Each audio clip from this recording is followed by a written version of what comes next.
My name is Alara Vance, and the scent of wood smoke always brings me back to the moment my second life began. It was the winter of 1987, and I was squatting by the hearth in our farmhouse kitchen, feeding twisted birch logs into the hungry flames. My hands were rough and stained with ash, a world away from the soft, useless things they'd become in another time. The memory of my first death wasn't a dream, it was a scar on my soul. I had been Alara the fool. The one who poured her wages, her youth, her very soul into a man named Julian Thorne. I'd believed his promises, his whispered dreams of a future where his college education would lift us both. I worked double shifts at the textile mill, my back aching, my eyes straining in the dim light, all to fund his tuition, his books, his life in a distant city. He'd taken my savings, my dignity, and finally, with a look of cool contempt, my hope. "I'm a graduate student now, Alara," he'd said, his arm around a girl in a smart wool coat. "You're a factory girl. We inhabit different worlds."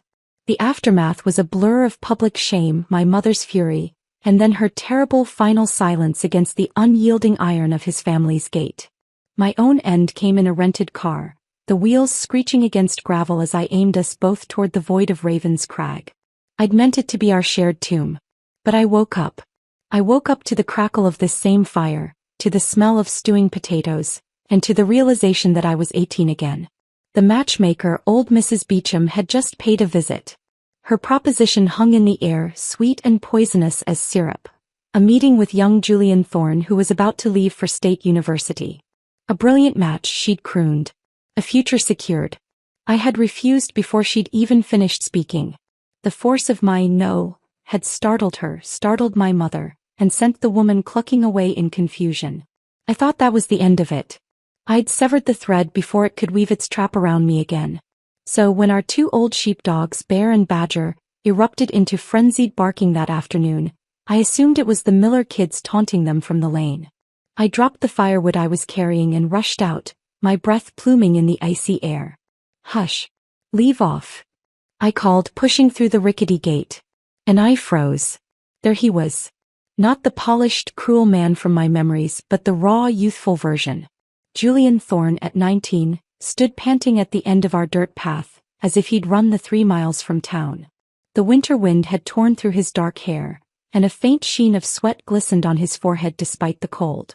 He wore the ubiquitous army green coat of every young man that season, but on him, it looked like a promise of ambition. His eyes, that clear, deceptive gray, were locked on me with an intensity that once would have made my knees weak. Now it made my blood run cold. "Why?" The word burst from him, raw and demanding. "Mrs. Beecham said you refused. Why won't you even meet me?" Before I could muster the icy response forming on my tongue, my mother, Clara, appeared from the main house, a weeding hoe still in her hand. Her initial startlement melted into pure, unadulterated delight. In our small rural world, a boy like Julian, handsome, academically gifted, from a respectable family, standing on our humble doorstep was a minor miracle. It was social capital. It was a mother's dream. "Julian. Goodness, comin' out of the cold," she fussed, her earlier irritation at my refusal forgotten. She all but pulled him inside, dusting off our best chair by the fire. I watched, silent as a stone, as she performed the ritual of hospitality. She fetched the china cup saved for the pastor's visits, spooned in a precious mound of white sugar, a luxury she herself went without, and poured strong black tea over it. I stood by the doorway, biting the inside of my cheek until I tasted copper. The sweet, steamy scent of that sugared tea was an insult. My mother hadn't let me have a spoonful since my rebirth, saying it was 4 important occasions. Apparently, my future betrayal was one of them. Julian finally caught his breath. He took the cup from my mother with a politeness that was a performance. "Thank you, Mrs. Vance," he said, his voice smoother now, a smile touching his lips. It was a good smile. A convincing one. My mother preened. "Oh, such manners. Sit. Alara, don't just stand there like a post." She began the interrogation. His family, his studies, his prospects. When he mentioned he'd been the county's top scorer on the college entrance exams, her face lit up as if he'd handed her a pot of gold. Good, she murmured, a sacred trinity of approval. "I plan to study hard," Julian said, his gaze sliding toward me, "make something of myself. I wouldn't want to disappoint anyone." The pause was deliberate, intimate. My mother saw the look. A knowing glint sparked in her eyes. Alara dear, keep our guest company. I just remembered I need a few things from the market. She gave me a broad, conspiratorial wink that made my stomach turn, grabbed her woven basket and was out the door, leaving a thick silence in her wake. The room shrank. The only sounds were the pop of the fire and the faint whistle of wind under the door. I stared at the boy who would become my ruin. I crossed the room, my movements deliberate. I held out my hand. Give it to me. He blinked, the picture of charming confusion. Give you what? I didn't answer. I simply snatched the china cup from his hand. The tea was still hot, the sugar not fully dissolved. I raised it to my lips and drank it down in one long, defiant swallow. The sweetness was cloying, a victory stolen. My mother's luxury. My due. I set the empty cup on the table with a sharp clink. Now, I said, my voice flat. Tell me why you're really here. He was taken aback, his polite mask slipping for a second. Mrs. Beecham said you refused. I wanted to know why. I saw your picture. He said the last part softly as if it were a confession. I liked it. I thought we might be a good match. A hollow laugh escaped me. The picture. Of course. In my first life, my face had been my initial currency. A good match. I repeated, letting the ridicule coat the words. Based on a photograph? You're about to be a university student, Julian. I'm a girl with dirt under her nails who tends fires. What part of that seems like a match to you? He leaned forward, his confidence returning. I have potential. I'm going to make something of myself. Isn't that what matters? What matters, I said, locking eyes with him, letting every ounce of my old bitterness and newfound clarity shine through, is that I said no. You were turned down. Yet here you are on my doorstep through sheer persistence. What did you hope to achieve? To wear me down? A flush crept up his neck. No, I thought you might be worried. About being left behind. That's it, we could have an understanding before I go. A formal arrangement. He meant a country betrothal, a feast before the paperwork, a way to chain me with tradition while he flew free. The audacity of it, the eerie echo of the past, was like a physical blow. This was how it started. The small promise, the false security. I took a deliberate step back, putting distance between us. I looked him up and down, a slow, appraising gaze that held no warmth, only assessment. Who gave you the confidence to be this presumptuous? My voice was low, deadly calm. Let me be clear, Julian Thorne. I don't like you. I'm not interested in you. If you have any self-respect at all, you will take your potential and your understanding, and you will leave. You may not feel the embarrassment of this situation, but I am feeling it quite keenly on your behalf. The words were almost verbatim what he had hissed at me in a university corridor a lifetime ago. Speaking them now, watching the color drain from his face, was the most profoundly satisfying sensation I had ever experienced. His pride, that towering, fragile thing, was struck. His jaw tightened. He forced a strained smile. Alara, don't be difficult. Be realistic. Am I not the best opportunity likely to come your way? My gaze drifted past him through the small window to the yard next door. A faint, genuine smile touched my lips. Not necessarily. He followed my look, saw the modest cottage with its neat woodpile, and let out a short, derisive laugh. What, the Miller boy? Or is it the orphan? His voice dripped with contempt. The one who left school at 15? You'd compare me to unskilled labor.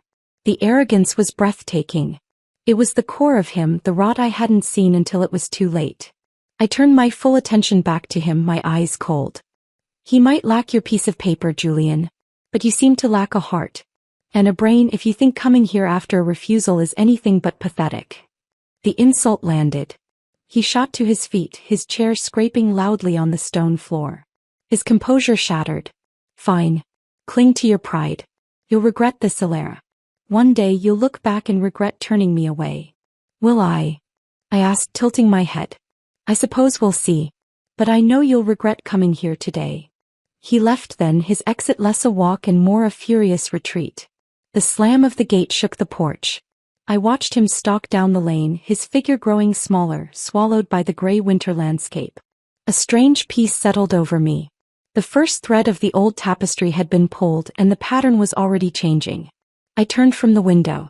My eyes went again to the woodpile next door, and to the young man I could just see through the gap in the fence, methodically stacking logs with strong, capable hands. Leo Hart.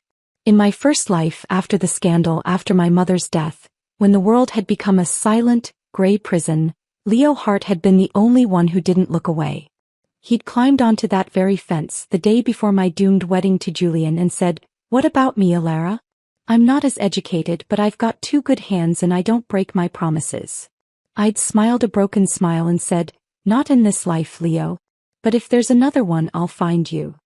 He'd grinned back, a flash of white in his sun-weathered face. "Don't be so sure. I might be the one turning you down next time." We'd had no idea how true that could be. Reincarnation, it seemed, was real. And as I watched Leo work, the solid, reliable rhythm of his movements a balm to my fractured soul, I made a new vow. This life would not be about Julian Thorne. It would not be about waiting, sacrificing, or avenging. This life would be for me. And perhaps, just perhaps, it could also be for the man who had seen my worth when I had forgotten it myself. The first step was taken. The refusal was absolute. Now I had to build something new from the ashes of the old. And it started with choosing my own path, not the one laid out by a matchmaker, a mother, or the ghost of a man who had once destroyed me. The silence after Julian's departure was richer than before, filled with the promise of averted disaster. I stood by the cold window until the last glimpse of his green coat vanished around the bend. The satisfaction was a deep, steady hum in my veins, but it was quickly chased by a practical chill. My mother would return from her fictitious market errand soon, and her delight would curdle into fury when she found her prize son-in-law prospect gone. I needed a distraction, a rock to anchor against the coming storm. My gaze, almost of its own will, returned to the yard next door. Leo Hart was repairing his fence. He moved with an economical grace, each swing of his hammer precise, each nail driven home with a solid, satisfying thwack. He was 2 years older than me, but hardship had carved a man's bearing into him early. Orphaned at 12, he'd become a fixture of our village. Not a pitted figure, but a respected one. He'd done odd jobs, then apprenticed with a carpenter, and now, at 20, he took on small construction projects and sold handcrafted furniture at the county fair. He was self-made in the truest, grittiest sense. In my first life, I'd been vaguely aware of him as a quiet, capable presence. After my fall, he'd been the only one to offer help without a whisper of judgment. The memory of his offer by the fence was a warm ember in the cold ash of that time. Now, seeing him here, so vibrantly alive and unaware of the tragedies that had once entwined us, I felt a pull stronger than curiosity. It was a need for grounding, for a touch of the decency he represented. I didn't go through the gate. Instead, I dragged a 3-legged stool from our porch, placed it against the low stone wall that separated our properties, and climbed up. I rested my chin in my hands and just watched him. He worked for a good 5 minutes, lost in his task, before some animal sense made him pause. He turned slowly, his eyes scanning, and then they found me perched on the wall like a watchful bird. He froze, hammer halfway to another nail, his brow furrowing in pure, unadulterated bewilderment. "Elara Vance," he said finally, his voice a low rumble. "What in the world are you doing up there?" "Watching you work," I answered simply, smiling. He blinked, the confusion deepening. A faint flush crept up his neck. He was so unpracticed. Unlike Julian's calculated charm, Leo's discomfort was genuine, endearing. He set the hammer down carefully as if it might startle me. "Well, it's not much of a show. Why aren't you?" "I don't know inside. Didn't your mother have a guest?" "He left," I said, my smile turning wry. "I sent him packing." Leo's eyebrows shot up. He wiped his hands on his canvas trousers, taking a step closer to his side of the wall. "You sent Julian Thorne packing?" The college boy. A slow grin spread across his face, transforming his serious features. It was a sunrise of an expression, warm and sudden. "Bet that's a story. Did he trip over his own dictionary on the way out?" I laughed, the sound surprising me. It was light-free. Something like that. He thought his potential was a sufficient dowry. Leo shook his head, leaning against his side of the wall. We were closer now, only the rough-hewn stones between us. Full potential is just a fancy word for hasn't done anything yet.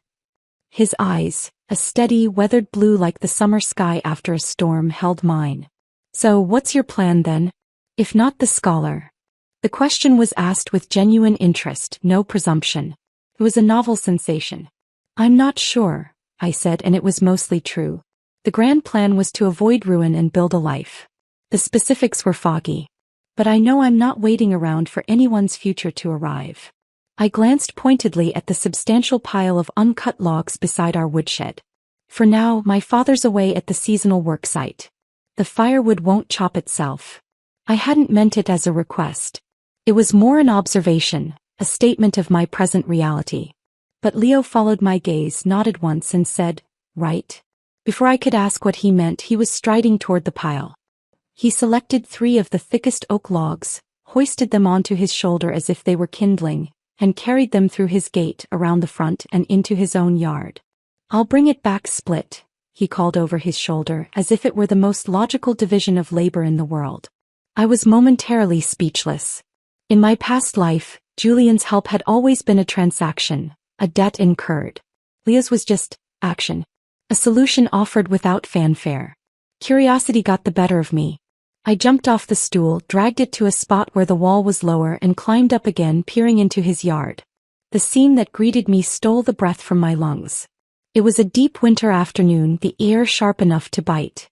And there was Leo, having shed his flannel shirt, wearing only a pair of thick work trousers and boots.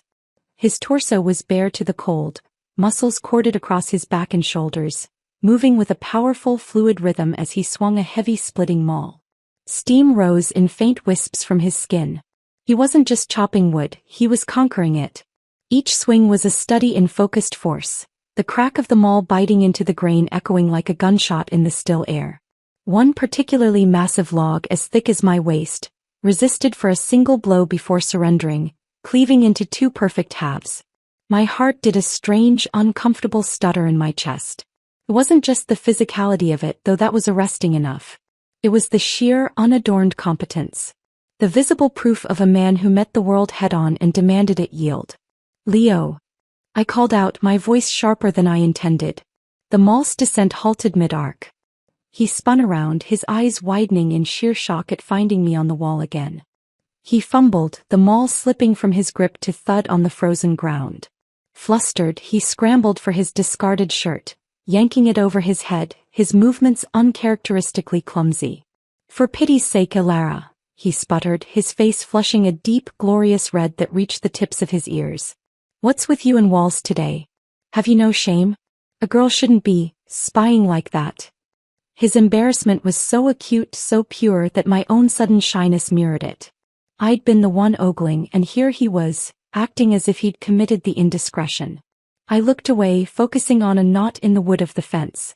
"I wasn't spying," I mumbled, my own cheeks warm. "I was checking on my firewood. I'll get down." "Wait." His voice was softer now. He approached the wall, looking up at me. His gaze was no longer angry, but searching, lingering on my face with an intensity that was different from Julian's hungry appraisal. This felt like a cataloging, a quiet study. "So," he said, his voice casual but his eyes serious. "How did the great matchmaking debacle end?" "Really?" I grinned, my composure returning. "I told you. I refused him. Flat out." He whistled low, leaning his arms on the wall, now just a foot below me. "Seriously, he's going to be a university man. That's the golden ticket out of here for most. You're not tempted?" "He's golden ticket for himself," I corrected. "Not for anyone holding his coat. No, I'm not tempted." I looked down at him, at the sincere confusion in his eyes. "What about you? Don't you think a girl should leap at a chance like that?" He shrugged, a slow, easy movement. "I think a girl should leap at what makes her happy. So what does make you happy, Ilara Vance? What kind of man would tempt you?" The question hung in the frosty air. From my vantage point, my eyes inadvertently dipped to the open collar of his hastily donned shirt, where the memory of his powerful shoulders and the sheen of effort still danced in my mind's eye. A mischievous, reckless impulse took hold. I met his gaze, a slow smile spreading on my lips. "Oh, I don't know. Someone capable. Someone with a strong back. Maybe even," I added, my voice dropping to a conspiratorial murmur, Someone who isn't afraid of a little hard work in the cold. I saw the exact moment the implication hit him. He didn't get angry. He just froze, his eyes holding mine, the red returning to his cheeks. Really? He asked, the word barely a breath. Really? I affirmed, my own face heating. A grin broke across his face then, so wide and unguarded it lit up his whole countenance. It was the grin from my memory, the one he'd given me by the fence in another life. But now it was directed at me in this one, full of a dawning, hopeful joy. I leaned forward, unable to resist, adding, "And you know, it wouldn't hurt if he was good with an axe." Leo's grin turned goofy, utterly charming in its lack of artifice. He ducked his head, chuckling, and when he looked up his eyes were bright. "Noted," he said, his voice warm.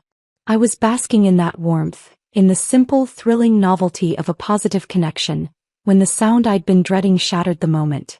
"Alara Vance, get down from that wall this instant." My mother's voice was a lash of fury. I flinched, my idol crumbling. I turned to see her standing at our door, basket on her arm. She'd actually gone to the market, her face a mask of betrayal and rage.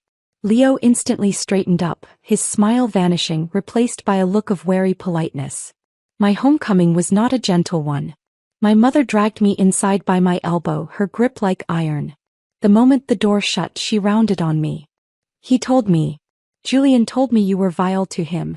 That you drove him out. Have you lost your mind? That boy was our future. Your future." "My future, mother." I shot back, finding a courage I didn't know I possessed. "And I don't want it. I don't want him." "What you want is irrelevant," she screamed, her face mottled. "Do you think princes are lining up at our gate? He was smart, handsome, from a good family. And you've been making eyes at that orphan next door. A laborer with no family and no prospects. Have you no pride? He has more honor in his little finger than Julian Thorne has in his whole body." I shouted back. The argument raged, circular and brutal. She invoked my duty, my age, the shame I'd bring. I stood my ground, a rock in the torrent of her disappointment. Finally, breathless and tearful, she delivered her ultimatum. "You will stay away from Leo Hart. Do you hear me? Not a word, not a look. If I see you so much as glance over that wall, I'll send you to your aunt in the city." I didn't agree. I just fell silent, a strategic retreat. Arguing further was useless. But as I looked at her, this woman who loved me in her own desperate, limited way, a way that had led her to her death in another timeline, a new, clear resolution crystallized in my mind. Her fears were rooted in a world where a woman's security came only from a man's status. I needed a security she couldn't argue with. I needed my own. I took a deep breath, letting the anger drain from my voice. "Fine, mother. I'll stay away from Leo." I paused, letting the concession hang. "But there's something else I want. Something that has nothing to do with any man." She eyed me suspiciously, wiping her eyes. "What?" "I want to go back to school. I want to take the high school equivalency exams. I want to go to university." The silence that followed was absolute, more profound than any of her shouting. She stared at me as if I'd just spoken in tongues. Her mouth opened, closed, opened again. Then her expression hardened into something colder than anger. Dismissive practicality. "Don't be absurd, girl. The money in this house is for your brother's education. We can't waste it on fancy ideas. A girl's place is to make a good match." "I know," I finished, bitterness creeping back. "But what if the match I make is with my own mind? What if I could earn my own golden ticket?" "No," she said, flat and final. "It's a foolish dream. You'll stay here, you'll behave, and when a suitable boy comes along you'll marry him. End of discussion." The wall she was building wasn't just between me and Leo. It was around my entire life, brick by suffocating brick. I knew then that persuasion was futile. I'd need another path. But as I turned to go to my room, defeated in this skirmish, I wasn't despairing. I was planning. And from the other side of the very wall we'd been arguing about, I was sure Leo Hart had heard every word. The thought didn't embarrass me. It fueled me. The first seeds of rebellion had been sown, against a doomed fate, against societal expectation, and against the limits of my own former self. The path ahead was uncharted, but for the first time in either of my lives I was holding the compass. The stalemate in our house had the brittle quality of thin ice. For 2 days I moved through my chores like a ghost, speaking only when necessary. My mother watched me with the sharp, suspicious eyes of a jailer, convinced my silence was a prelude to some act of rebellion involving the man next door. She'd taken to checking the perimeter, which involved glaring out the window toward Leo's cottage at regular intervals. I spent those days not pining but plotting. In my past life, I'd devoured textbooks in stolen moments, trying to bridge the intellectual gap I felt with Julian. That self-directed study was a hidden reservoir I could now draw from. The high school equivalency exam was a mountain, but not an unclimbable one. The real obstacle was the foothills of tuition and fees. On the third morning, as I scrubbed pots at the sink, the sound of raised voices from the yard next door filtered through the wall. My mother's, high and flustered, and a lower, calmer rumble that was unmistakably Leo's. My heart slammed against my ribs. I dropped the pot with a clatter and raced to the front window, wiping my hands on my apron. Leo was standing in our yard, dressed in clean if well-worn trousers and a sturdy wool jacket. He looked unbearably formal and uncomfortable, shifting his weight from foot to foot. My mother stood before him, arms crossed, a formidable barrier of maternal disapproval. I couldn't hear the initial exchange, but I saw Leo reach into his inner jacket pocket. He pulled out a small, heavy-looking cloth pouch, the kind men used for tobacco or spare screws. But he didn't offer tobacco. He held it out to my mother, his posture stiff with resolve. My mother recoiled as if he'd offered her a snake. Her mouth moved in a rapid negative shake. Leo persisted, saying something, his free hand gesturing toward the house, toward me. I saw the words form on his lips. For her school. That was all it took. My mother's face, initially flushed with awkwardness, drained of color, then flooded with a furious, protective red. She understood instantly. This wasn't neighborly kindness. This was a claim. A statement of intent. Her worst suspicion was manifesting in our own yard, offering cash. She snatched the pouch, not to accept it but to thrust it back against his chest. Absolutely not. Her voice finally carried through the glass. We take care of our own, Leo Hart. You keep your money for your own future wife. The last words were pointed, barbed. But Leo, usually so reticent, stood his ground. He didn't take the pouch back. He just looked at her, his weathered face earnest. Ma'am, I saved it. It's meant for her. That did it. My mother's last thread of civility snapped. Get out, she hissed, her voice low and venomous. Get off my property and don't you dare come back with your charity. She placed both hands on his shoulders and physically pushed him, a shocking breach of village decorum. Leo, too stunned to resist, stumbled back a few steps. Before he could say another word, my mother had spun on her heel, marched inside, and slammed the front door so hard the window pane I was hiding behind rattled. She leaned against the closed door, breathing heavily, her eyes wide with a mix of fury and fear. When she saw me standing there, her fear won out. She pointed a trembling finger at me. You see what you've invited? That boy thinks he can buy his way into this family. He has no shame. No respect for boundaries. He was trying to help. I protested, my own anger rising. He heard me say I wanted to go to school.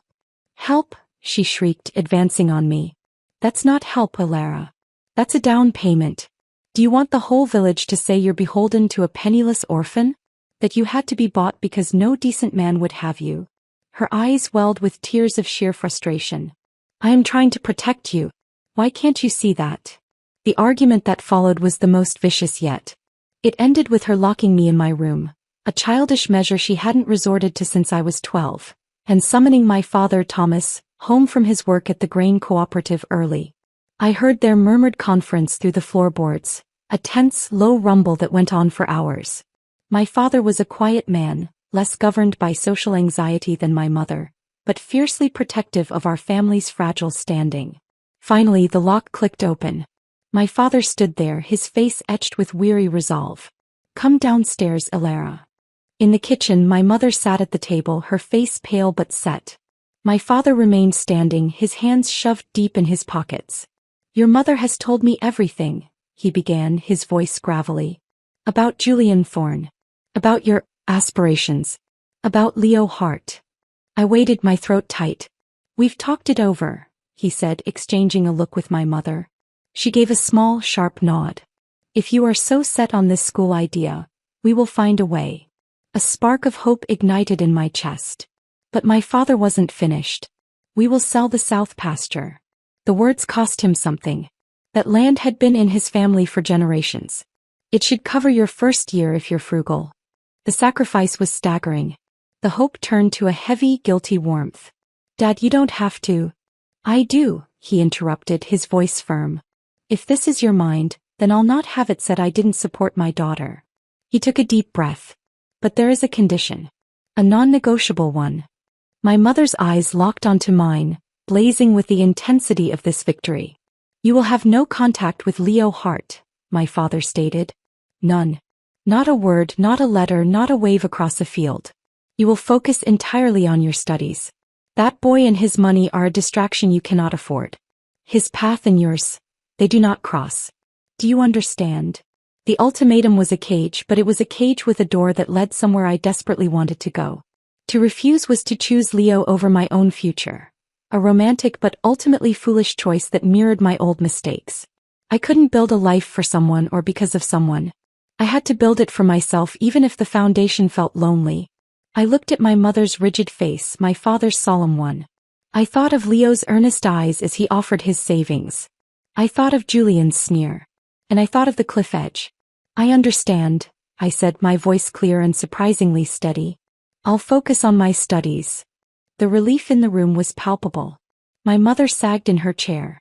My father gave a single grim nod. Then it settled. We'll see to the land sale next week. You'll start the preparatory courses in town. Their actions were swift, born of a panic to separate me from Leo's influence. They sold the pasture at a loss for a quick sale. Within 10 days I was standing in the administrative office of the County Continuing Education Center in town, my father beside me signing forms.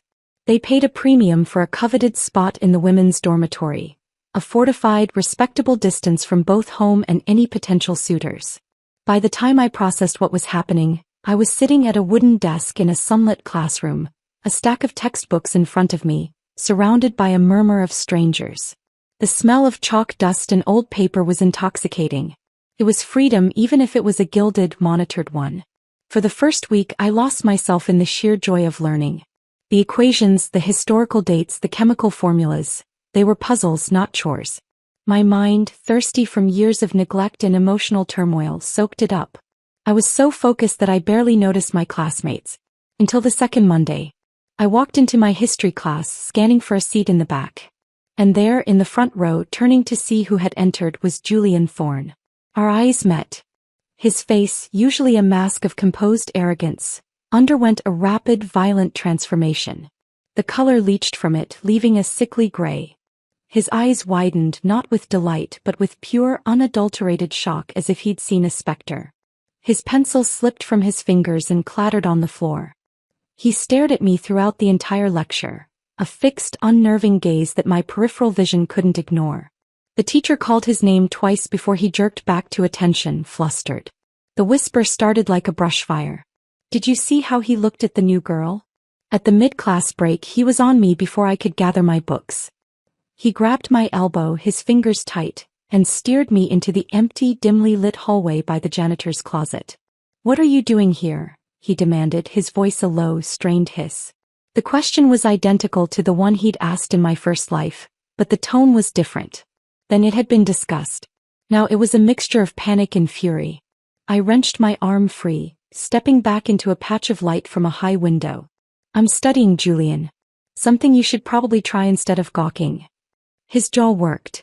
Don't get clever with me. This isn't a place for you. School isn't for girls like you. You should be at home. The old script was trying to reassert itself, but his confidence was cracked. My presence here was an anomaly he couldn't process. A cold smile touched my lips. I didn't lower my voice. For girls like me? You mean girls who work for what they want? Who don't wait for handouts? This school isn't your private club, Julian. I have every right to be here. More perhaps, since I'm not here to preen, I'm here to learn. My words, loud in the echoing hall, drew glances from passing students. Julian's face flushed with humiliation. He leaned in, his breath hot on my face. You're making a fool of yourself. Leave. No. And maybe I'll forget this embarrassment. The threat was pathetic. I laughed, a short, sharp sound. You'll forget? How magnanimous. Let me be clearer than I was at my house. You were nothing to me. My being here has nothing to do with you. Now get out of my way. You're blocking the light. I went to push past him. In his rage and fluster, he stumbled backward, right into the stooped, elderly frame of Principal Davies, who was rounding the corner with an armful of files. The collision was spectacular. The principal yelped.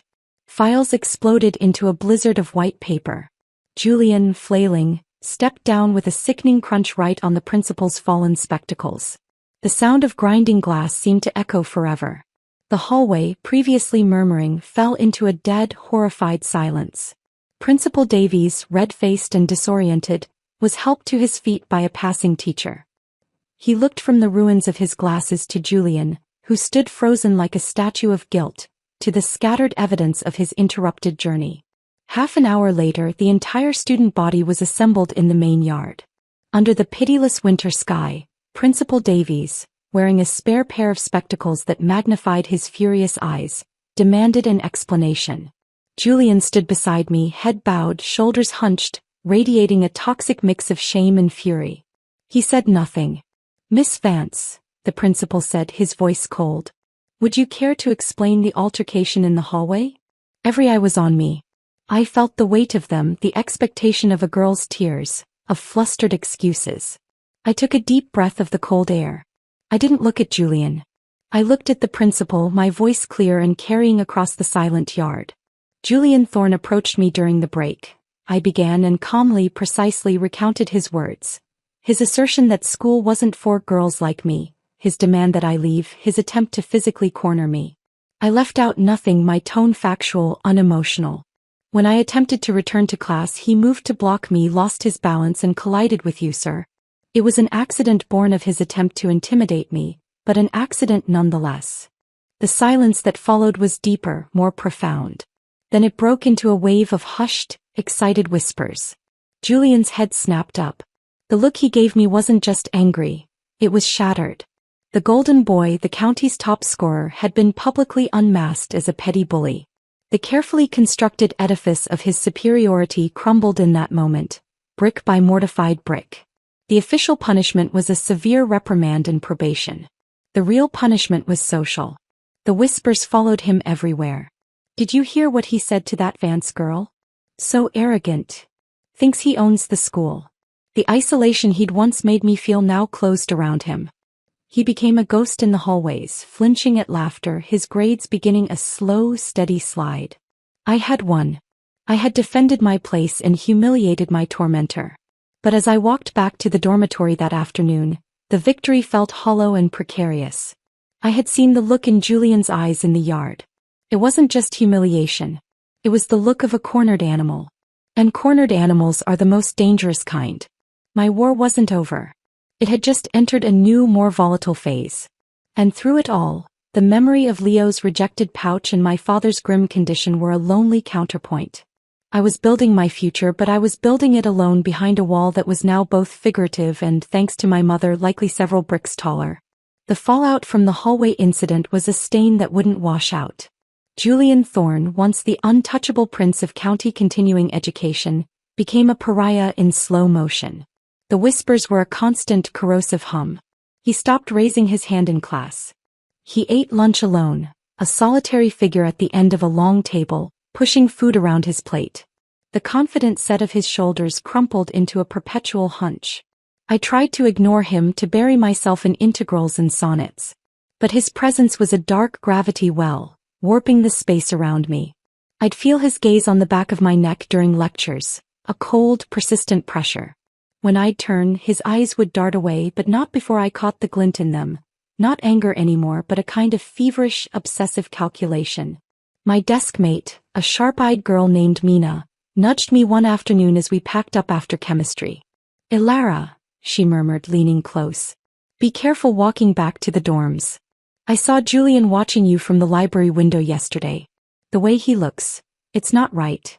I patted the side of my canvas satchel, where a smooth, heavy river stone I'd picked up from the ground sat nestled beside my books. "I'm careful," I assured her.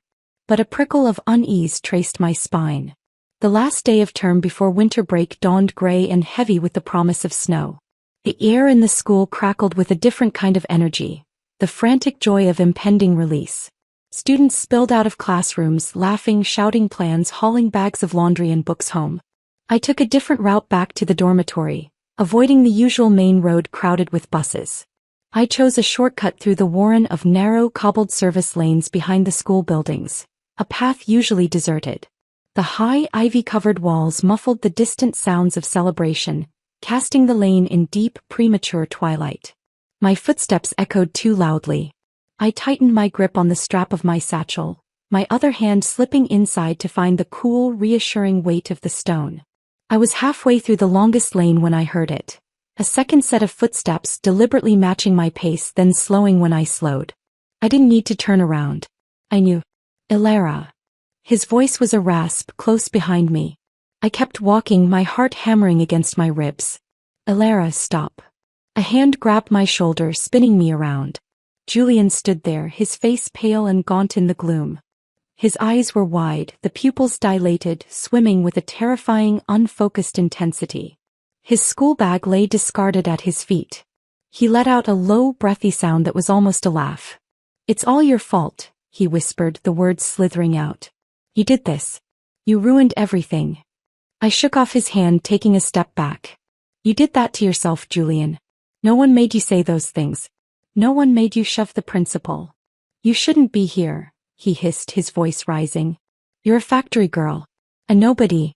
You belong in the dirt, not in my school."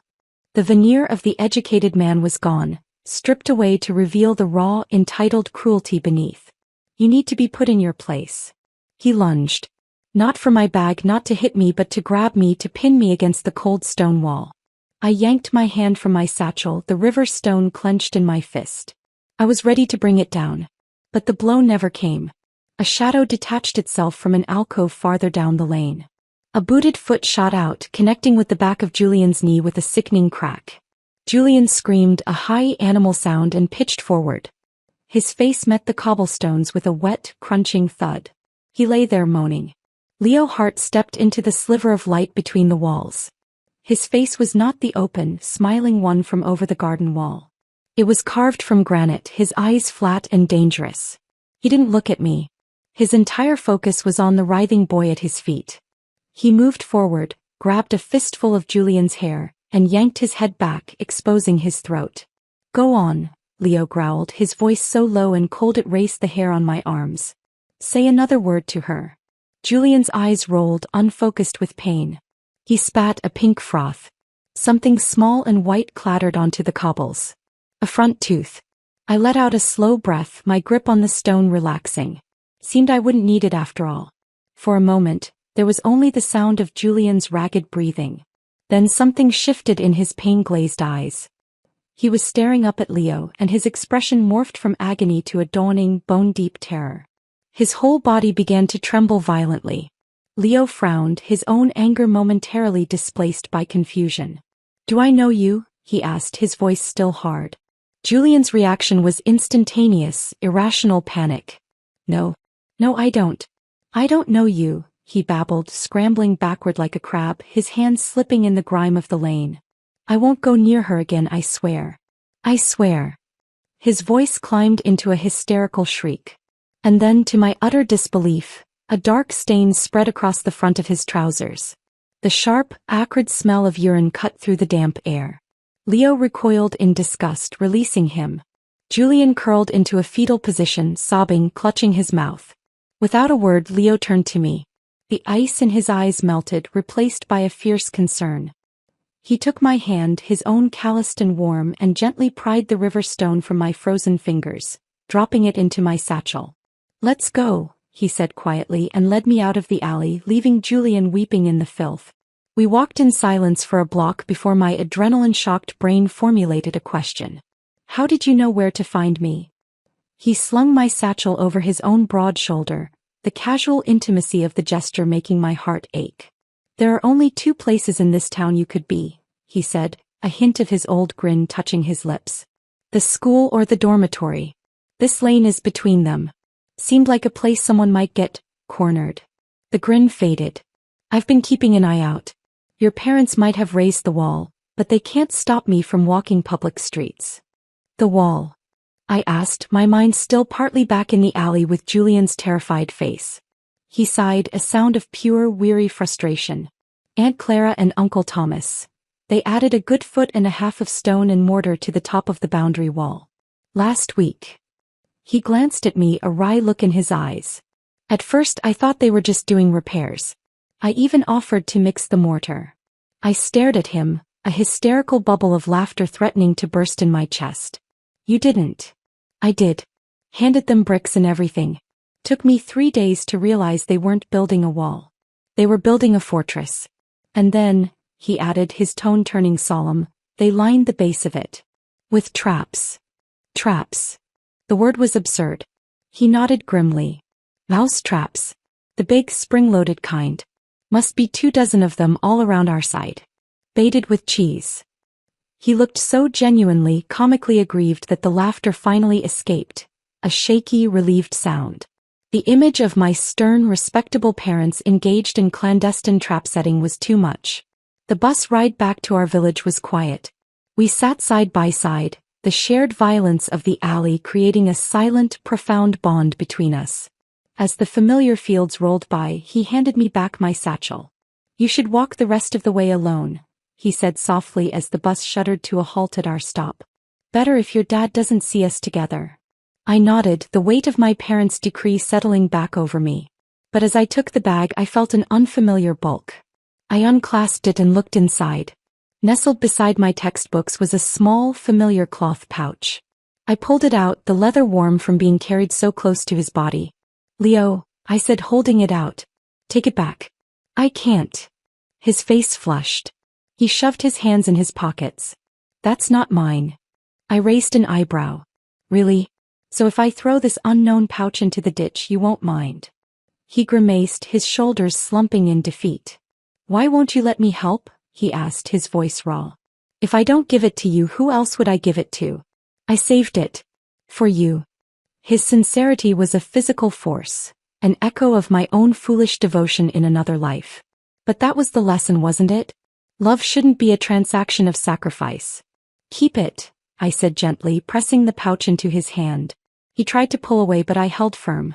If things are ever different, you can give it to me then. As a promise, not a lifeline. He was smart. He understood the subtext. If your parents ever relent, if I become my own person, if we stand on equal ground. He looked at me for a long moment, the conflict clear in his eyes. Even if that day never comes, he said quietly, I'd still want you to have it. Giving it to you. It makes me feel like I'm part of your future, even from the other side of a wall. His words were a knife to my heart, beautiful and painful. I know, I whispered. But I'd rather you use this for yourself. Didn't you always talk about opening a proper workshop? Use it for that. Build something for your future. Then if you still want to, you can share it with me later. He didn't agree, but he stopped resisting, his fingers closing reluctantly around the pouch. Just then I saw my father's tall figure appear at the far end of the lane, heading home from the mill. Panic flashed through me. Go, I urged, giving Leo a little push. He hesitated, then with one last lingering look he turned and melted down a side path. I walked the remaining distance alone, the encounter with Julian feeling like a dark dream. But when I reached our property, Leo's understatement became vividly clear. The wall between our homes now stood a formidable 7 feet tall, crowned with jagged bits of mortar-dipped glass. And along its base, nearly invisible in the long winter grass, was a sinister line of small, sprung-jawed metal traps. My father, the quiet mill worker, had declared a silent, bizarre war. My mother was waiting in the doorway. See, she said, her voice tight with vindication. We're protecting you. From yourself, if necessary. The entire winter break was an exercise in soft captivity. I was allowed to study, to cook, to mend, but any movement toward the front of the house or the windows facing Leo's cottage was met with a pointed question or a redirected task. The fortress was complete and I was its willing-unwilling princess. It wasn't until the day before term started, as I boarded the bus back to town, that I saw him again. He was already there, sitting in the very back. Our eyes met across the crowded aisle and he gave me a slow, quiet smile that seemed to say, "I'm still here." He was carrying a large canvas duffel. When I slid into the empty seat beside him, he didn't speak. Instead, he opened the bag. First, he pulled out a soft dove-gray wool scarf and carefully wrapped it around my neck. Then came a pair of knitted gloves, still bearing the faint, clean scent of lanolin. Finally, he produced an old glass bottle, the kind once used for medicine, now filled with steaming hot water and stoppered with a cork.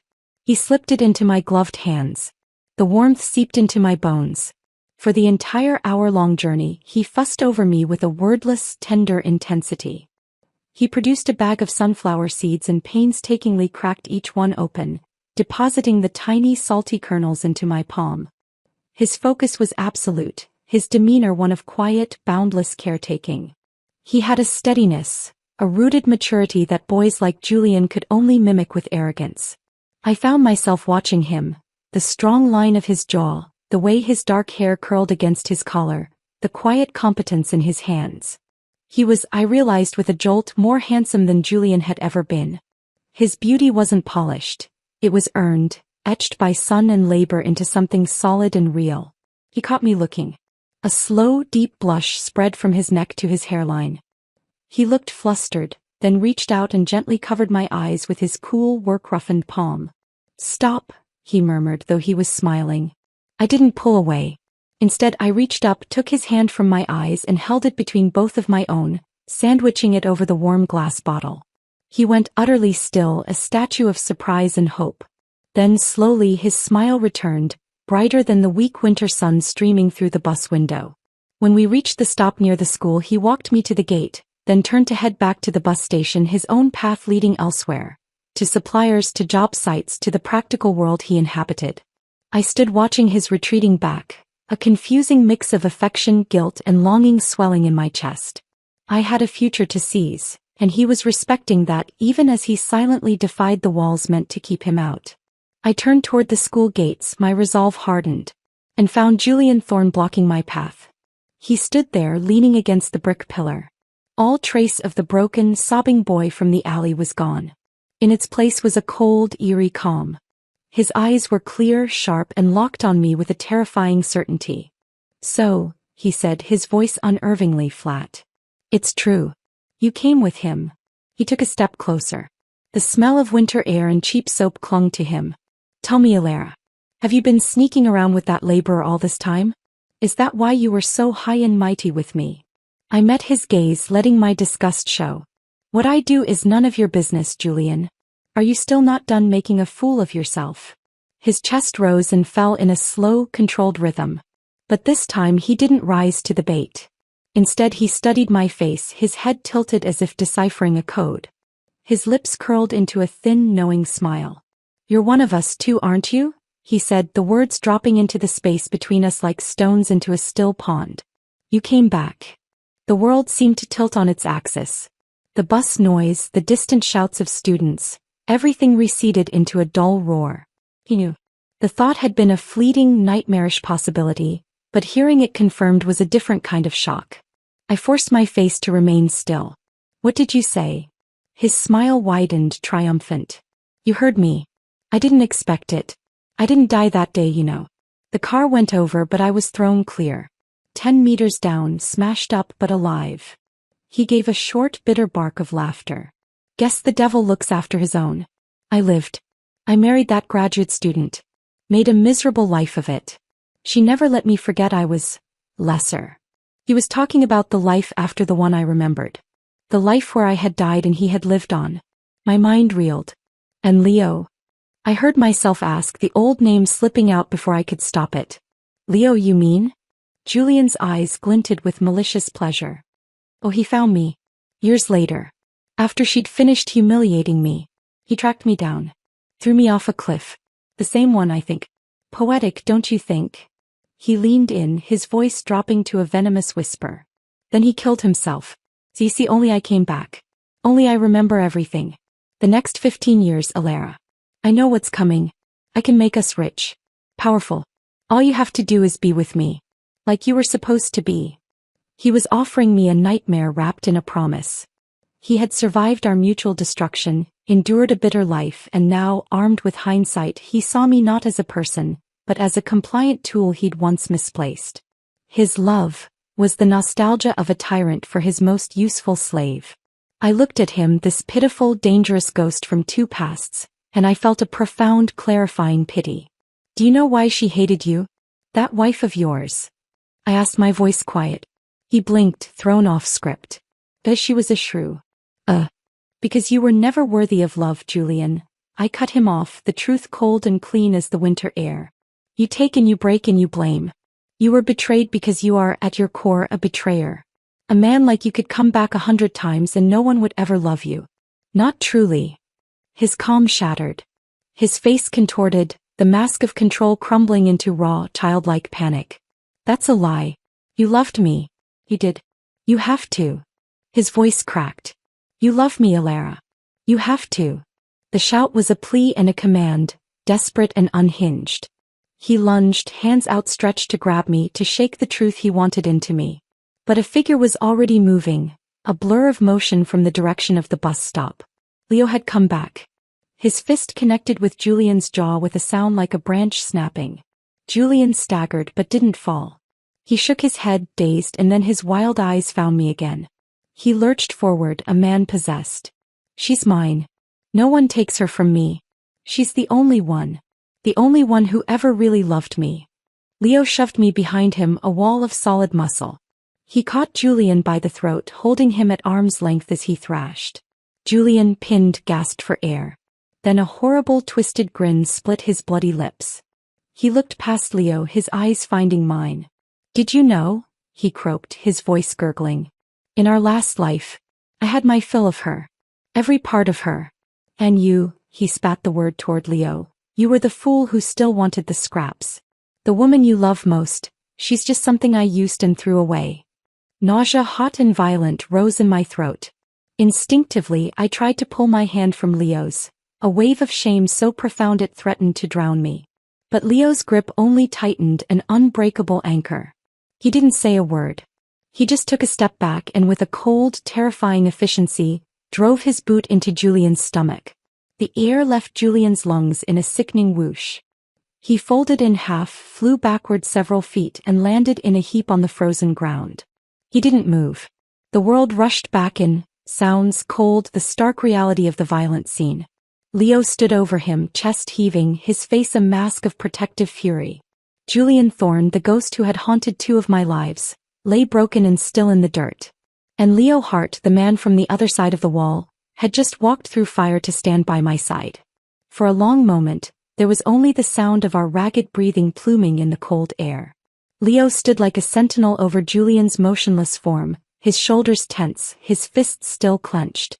I stared, half expecting Julian to rise again, a revenant that refused to stay dead. But he didn't stir. A distant shout from the school gates broke the spell. Leo's head snapped up. He looked at me, then back at Julian, his expression shifting from fury to grim practicality. We need to go. Now. He didn't wait for my agreement. He simply took my hand again, his grip firm and sure, and pulled me away from the scene, around the corner of a building, into the maze of side streets. We walked fast, not running, but with a purposeful stride that put distance between us and the possible consequences. He didn't speak until we were several blocks away, in a quiet, snow-dusted park overlooking the town. He stopped, finally releasing my hand. He turned to face me, his eyes searching mine, filled with a turmoil I'd never seen in him before. Anger, concern, and a desperate, confused hurt. Alara, he said, his voice rough. What in God's name was he talking about? The question I'd been dreading. The dam of secrets I'd built between us was cracking. I wrapped my arms around myself, the warmth from the bus bottle long gone. He's insane, Leo. You saw him. He's completely lost his mind. He knew my name, Leo said quietly, cutting through my evasion. And he looked at me in that alley like he'd seen a ghost. Like I was the monster from his nightmares. That wasn't just insanity. That was recognition. He stepped closer, his gaze unwavering. And he said, our last life. He talked about a cliff. About me. He couldn't finish the sentence about throwing Julian off a cliff. His jaw tightened. What is he to you, Alara? Really? There was no going back. The lies and half-truths were a wall as imprisoning as the one my parents had built. I had asked him for honesty. I owed him nothing less. I took a deep, shuddering breath, the cold air burning my lungs. "Let's sit," I said, gesturing to a bench under a bare-limbed oak. We sat side by side, not touching. I stared at my gloved hands, gathering the scattered, painful pieces of my history. "He wasn't lying about coming back," I began, my voice barely above a whisper. "And neither was I." I told him. I started from the beginning. Not this beginning but the first one. The naive girl who fell for Julian Thorne's promises. The years of sacrifice, sending money, cooking and cleaning for him during breaks, living in hope.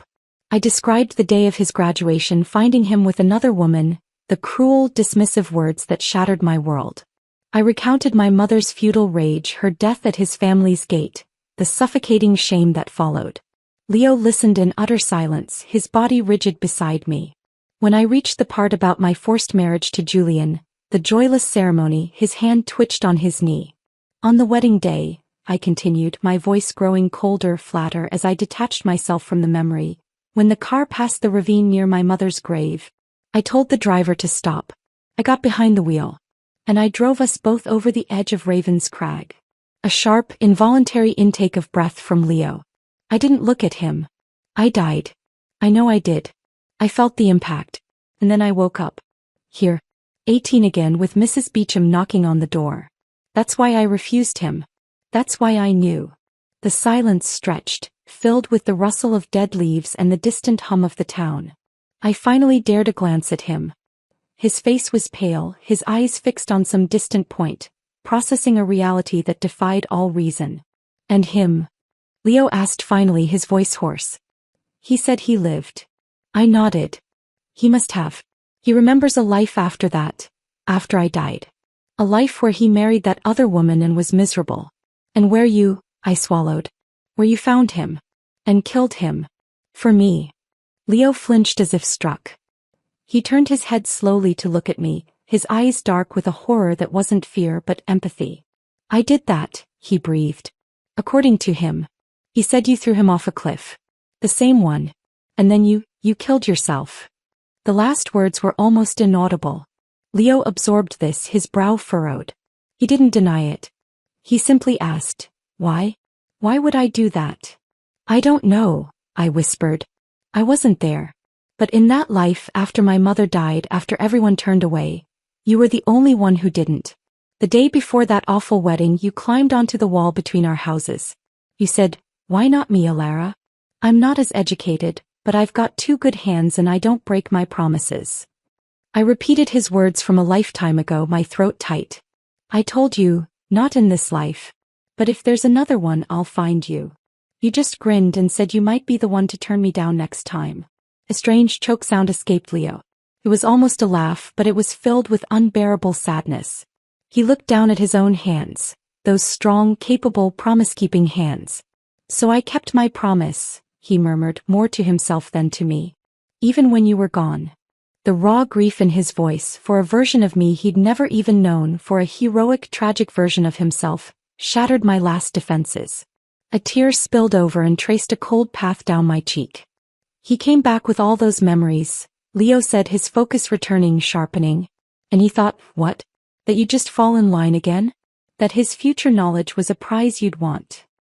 He thinks he's the hero of the story," I said bitterly, wiping my cheek. "The one who suffered and learned. He thinks his love, his possession, is a gift. He can't comprehend that he's the villain in every version." Leo was silent for a long time. Then he asked the question that had been haunting the edges of my story. "How old were you?"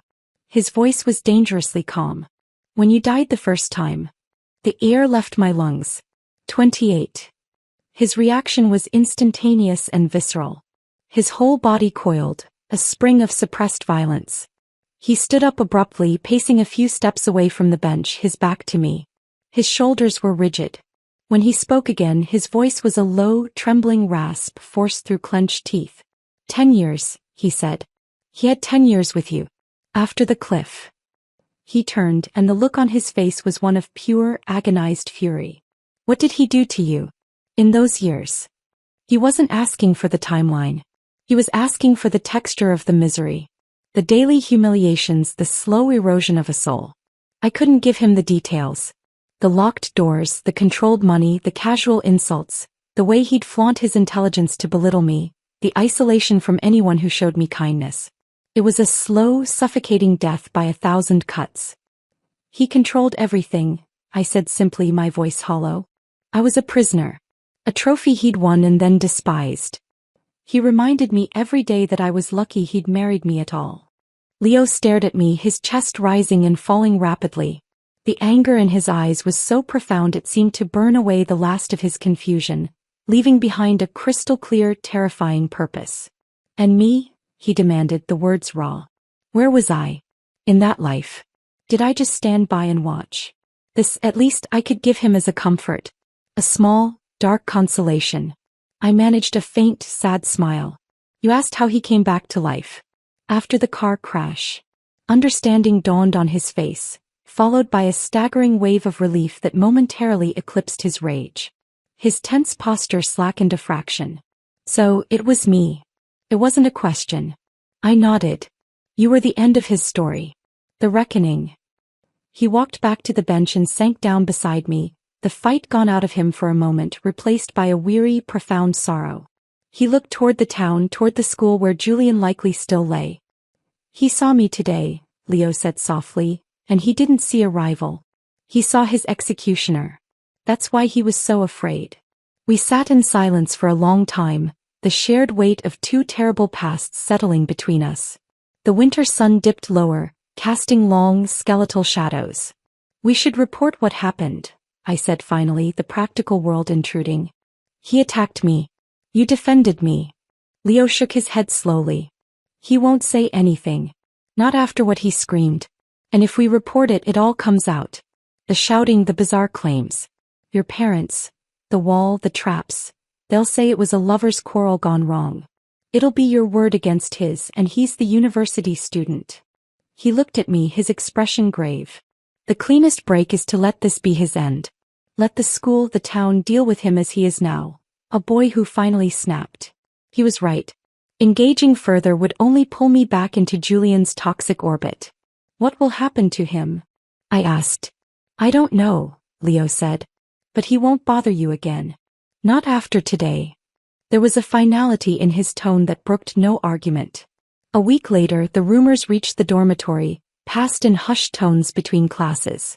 Julian Thorne had been found wandering near the school gates, disoriented and incoherent, missing a tooth.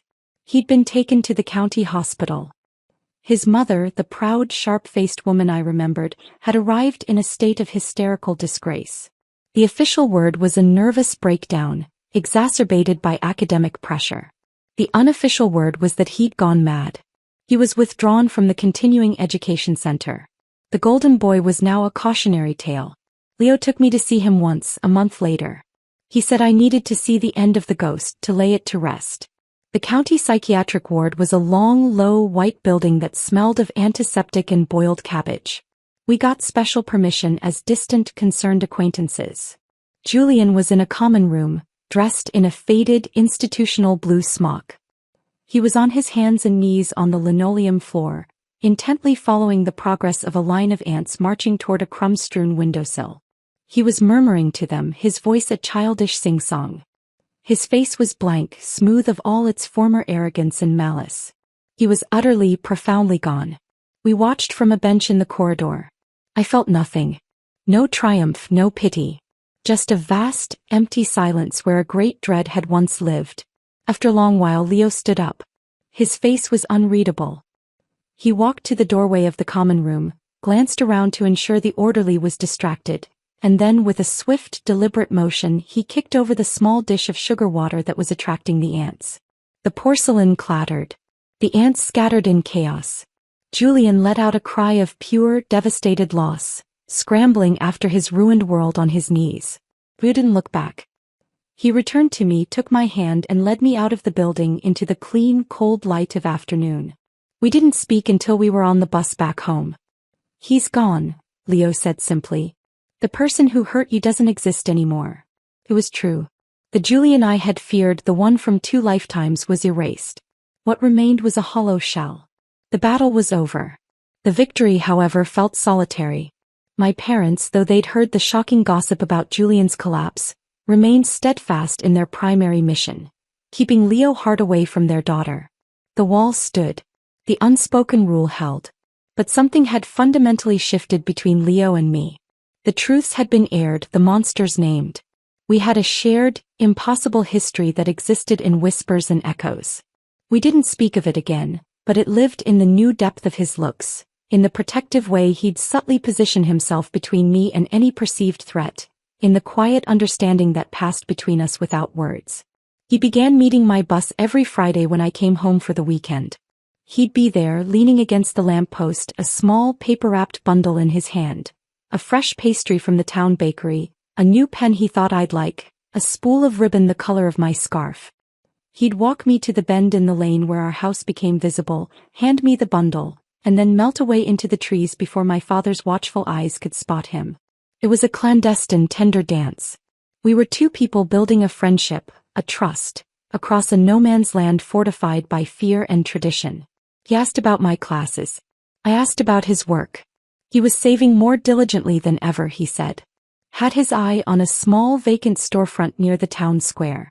For that workshop, he'd say with a meaningful look. I buried myself in my studies with a furious intensity. Julian's ghost was gone, but his legacy, the terrifying vulnerability of being a woman with no means of her own, was my greatest motivator. I would not be at the mercy of any man's whims, good or bad. My mind was my currency, my degree, my shield. The months blurred into seasons. The snow melted, revealing muddy fields which then greened and burst into summer wildflowers. My first year ended with top marks. My father, now promoted to foreman at the mill, managed to pay for a second year without selling more land. The financial pressure eased, but the emotional siege continued. One Friday in late autumn, as Leo walked me back along the familiar lane, the fallen leaves crunching underfoot, he stopped at our usual parting spot. But instead of handing me a small gift, he took both my hands in his. His were warm, rough with new calluses from a big furniture commission. "Elara," he said, his voice serious. "The vacant storefront. I put a deposit down yesterday." My heart leapt. "Leo, that's wonderful." He nodded, but his eyes held a nervousness I'd never seen before. "It is. It's a start. But it's in town. A good 30-minute bus ride from here." He paused, his thumbs tracing circles on my knuckles. "When you finish your studies, where will you go?" The question hung in the crisp air. It was the question we'd been avoiding. My path was leading me to university, likely in the city. His was rooting him here in the town he was building a business in. The geographical chasm was about to widen. I don't know yet," I said honestly, the old fear of losing him, of our paths diverging forever, gripping me. "The entrance exams are in the spring. I'll apply to places." He took a deep breath, his gaze unwavering. "Wherever you go," he said, his voice low and fervent, "my workshop will have a room above it. With a window that gets the morning sun. It'll be there. Whenever you're ready. If you're ever ready." It wasn't a demand. It wasn't a proposal. It was an offering. A door held open indefinitely on the other side of all the walls. A promise of a space that was mine in a future he was building should I ever choose to claim it. Tears pricked my eyes, not of sadness but of overwhelmed, grateful joy. He was giving me the one thing I needed most. A choice made in freedom, not desperation. I squeezed his hands, unable to speak around the lump in my throat. I just nodded. He leaned forward and, with a tenderness that made my breath catch, pressed his lips gently to my forehead.